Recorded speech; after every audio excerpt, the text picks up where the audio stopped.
Hello and welcome to the show.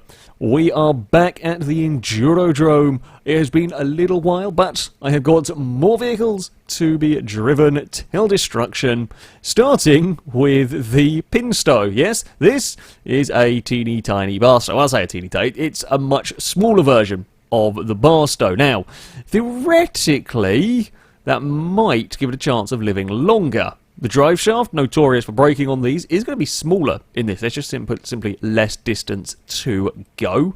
So that's a good thing. The fuel tank is quite exposed, and I will say I picked the specific variant of this in which the description said stronger fuel tank, because I don't want a weak fuel tank on this.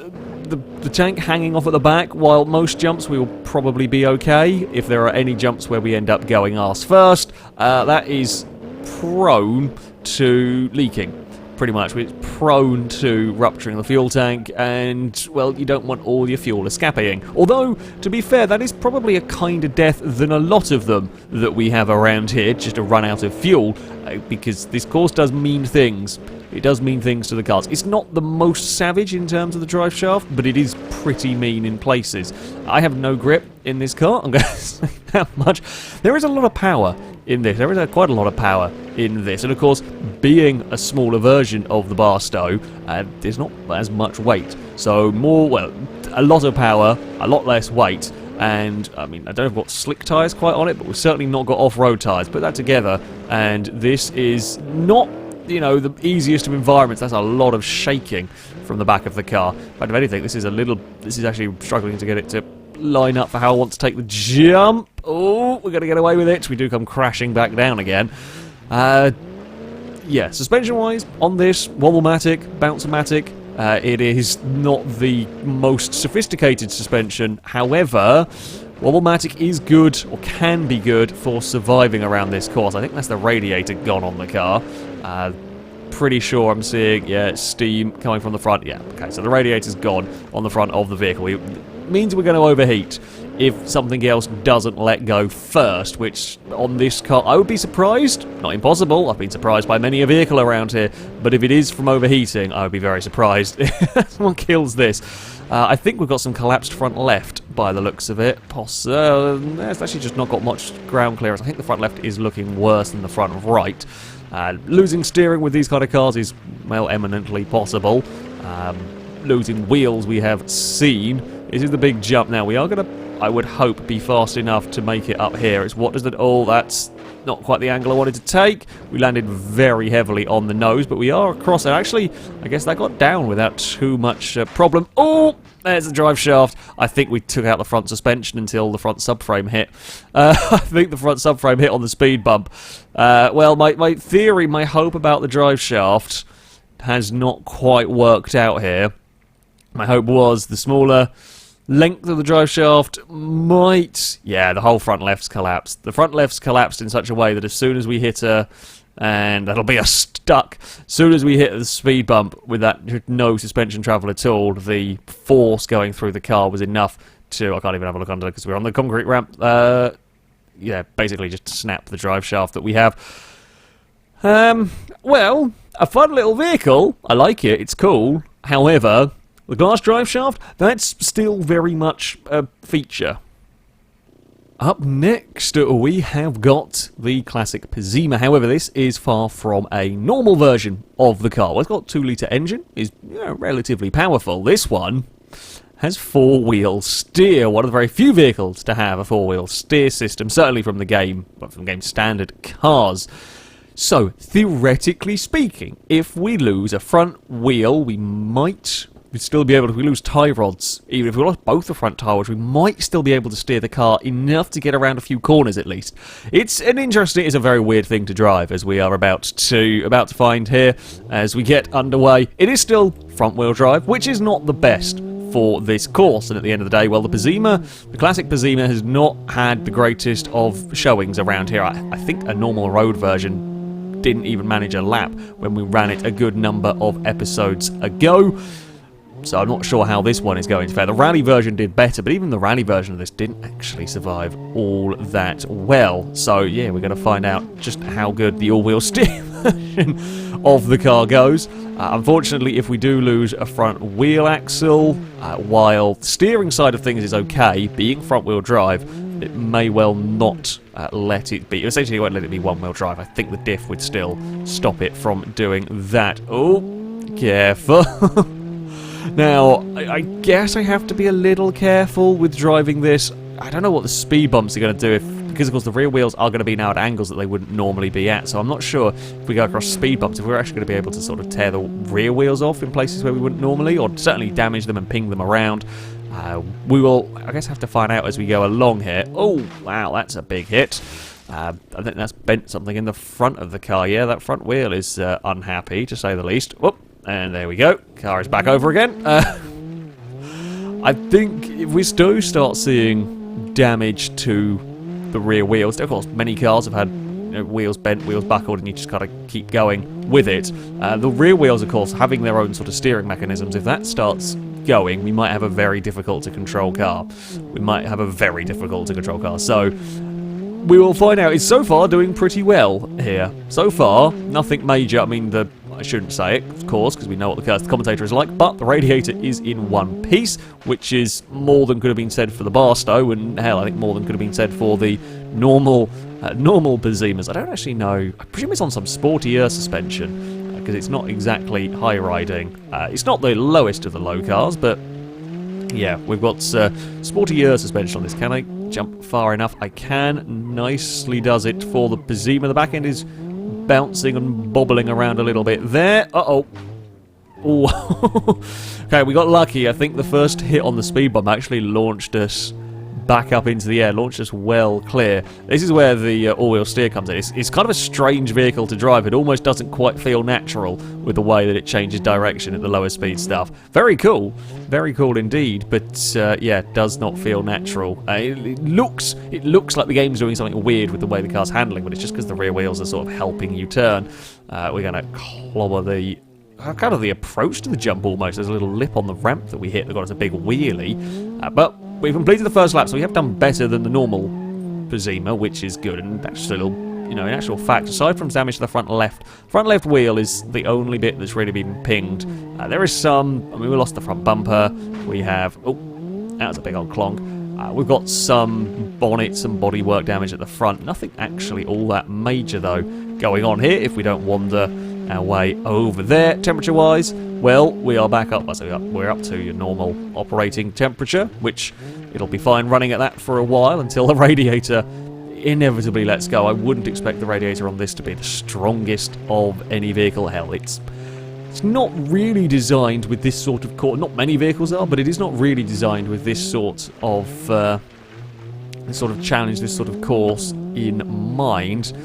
Through the mud pit we go, no problem at all. Now, we're having issues getting across this without rolling the vehicles. Oh, that's flipped the other way this time. It's fine. No real harm done. This is surprising so far. Let's not speak too soon, of course, but so far for a... there is some more damage to that front left. It's kind of now being bent inwards. I thought it was bending out before, but I think we've pinged it back inwards. Yeah, both of the front wheels are actually now twisted inwards on themselves. I can live with twisted wheels as long as they actually still function to turn, well, the other way. We can still turn left and right. That's the important thing. We get some help from the back wheels through here. Now, big jump. We were quick enough before. I wouldn't imagine any of the damage we've had would slow it down enough. It might be a couple of miles an hour slower. No, it's actually about the same sort of pace as we carried across that jump. Oh, there goes the radiator. So the radiator has gone. Oh, come on, save it. Okay, well, we hit the speed bump at a very wonky angle. Thankfully, we were not going particularly fast. So there goes the radiator. Now, it's not the craziest powerful engine, not massively turbocharged and so on. So it's not going to be the fastest overheating. And of course, depending on the puncture on the radiator, it might be a small leak, so it might take a while before all of the coolant has escaped. We will have to wait and see, really, on that front. Either way, I mean, if we can get to the back, the bumpy back straight, this will actually beat the rally car spec.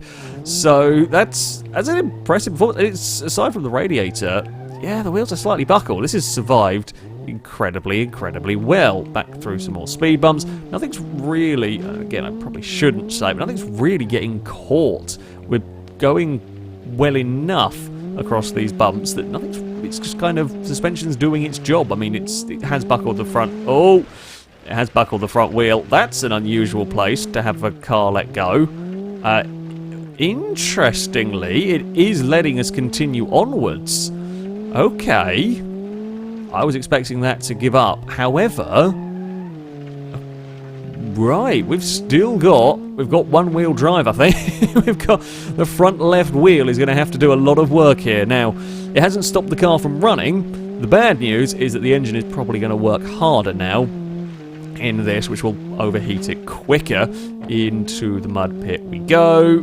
Come on, struggle your way through there. All we ask is that you can manage to beat the rally car version of the vehicle. That's all we ask. And an itch as I came out.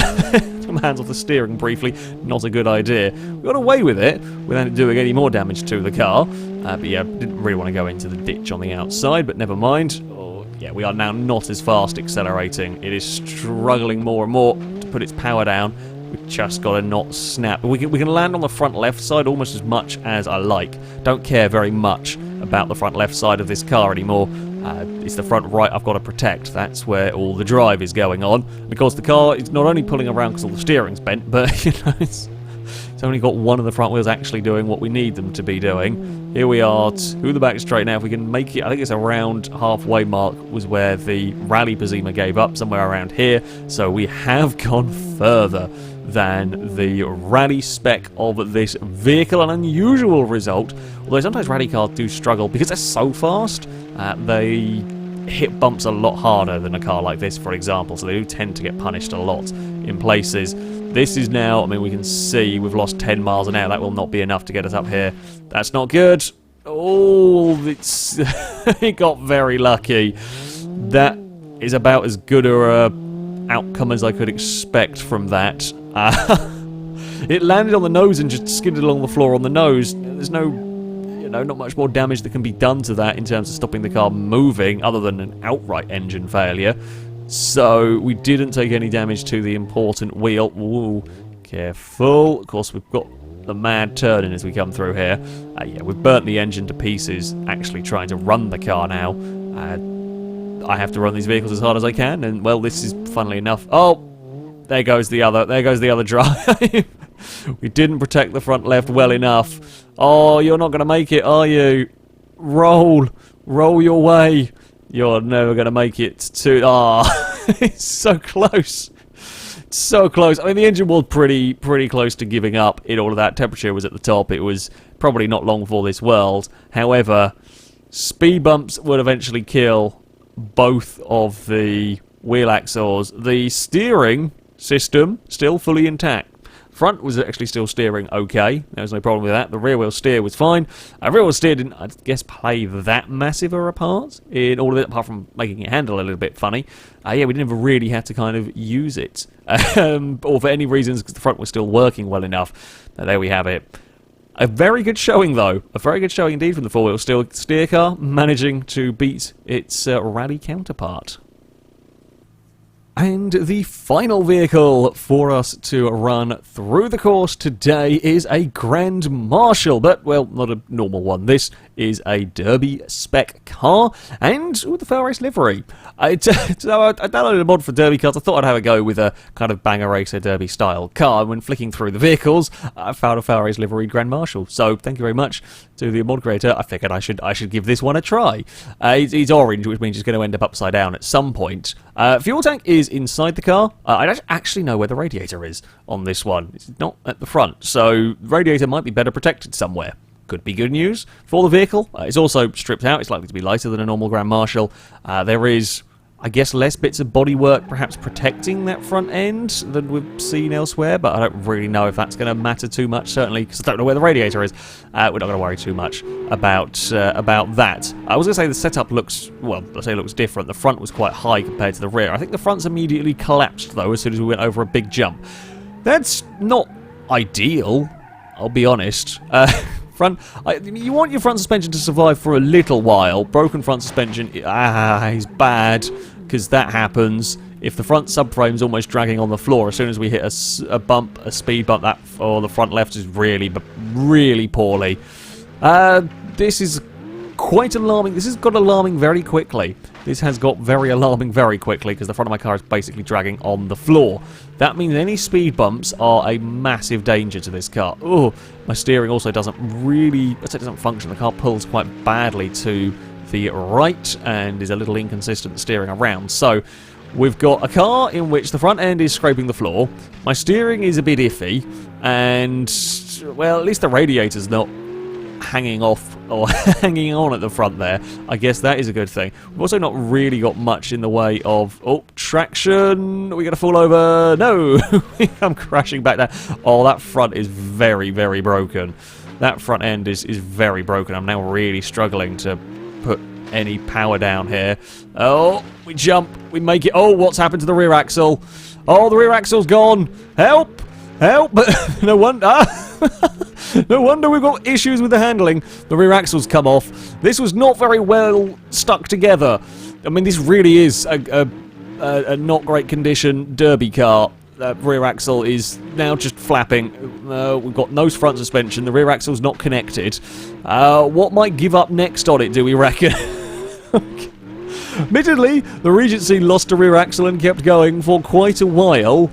I'm not sure. I'm very worried about a speed bump now. I'm very worried about this jump, actually, because I've got to go fast, heading up towards it. Here we go, Grand Marshal. I need you to pick up some speed, but I need to have enough steering to at least vaguely aiming the right direction. We are up onto...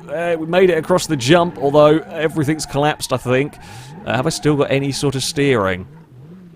Yes? I mean, the steering's okay. I've just lost every bit of suspension travel is gone in this car, which, I mean, we landed that jump okay. This is where I'm concerned. Oh, that's why I was concerned about it. I actually think we lost drive shaft and engine and axle and suspension. I have a feeling as well when I was spinning the camera around. I think it's more than just an engine's broken. I think it's a little bit more than that. We're gonna roll. I think we're actually gonna roll into a stop in the petrol station. Perfect. I have a feeling that looked like the actual engine had fallen out of the car. I think that is very difficult to tell, primarily because the car's so broken. But that looks. I think the engine's on the floor. Can I have a look? If we just go and it's not quite fallen fully out of the car. However, it is... Oh, I was moving the camera around and got that. However, yeah, it's not great. I mean, if we just go and...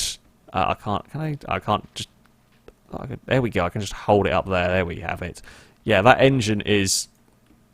I mean, that engine is flapping, isn't it? Yeah, that is not mounted in that car solidly. Whatsoever. I mean, that's a funny way to die. It is a funny way to die. I mean, not the longest lived car. The axle gave up. I would have liked to have seen it try and drive around with that axle for a little bit longer, as it was. But yeah, in the end, the drive shaft, the engine fell out. It was a badly bodged. It's badly bodged derby car, that one. A badly bodged derby car, and all the welds gave up, and the engine fell out, and it was comical. In 1.7 miles, it had more things go wrong with it than most cars have in their entire run around this course. So that is quite impressive, at least. That is quite impressive. I think it is the most large number of quite catastrophic failures in a small space of time we've ever had on this series. So well done. Well done to the FailRace Grand Marshal. So, on to our leaderboard, and the all-wheel steer Pizima will go furthest of all of the classic Pizimas. It's not too bad a run, really, into 23rd place with the wheel axle fail. It doesn't quite beat the Satsuma or the Ambulance Street 200BX and so on. Does beat the Legrand Vendetta Sunburst. I mean, that's a decent run. A decent run for a car that, well, all the other specs of it, versions of it, have done awfully. That is not too bad at all. We do have to go quite a lot further down to find the other vehicles that were run today. Yeah, it was a tough day. The Pinstow will go into 89th place. It's pretty much the same place that the Pizima road car and Celica GT4 broke. Well, they kind of broke at the same point and kind of rolled across to the jump. And then we find the Derby Grand Marshal a little bit behind that. The Grand Marshals was spectacular in what it managed to break in less than, but didn't even complete a full lap. There's spectacular bodging, I think, went on with that car to even get it vaguely moving, and it all fell apart around a lap of the circuit. It's good fun. Very good fun indeed, that vehicle. That, though, is going to be it for this episode. As ever, I shall link all the mods used in the description, so you can download them and have a go with them yourself. That'll be it from me, though. Thank you all very much for watching, and until next time, a goodbye.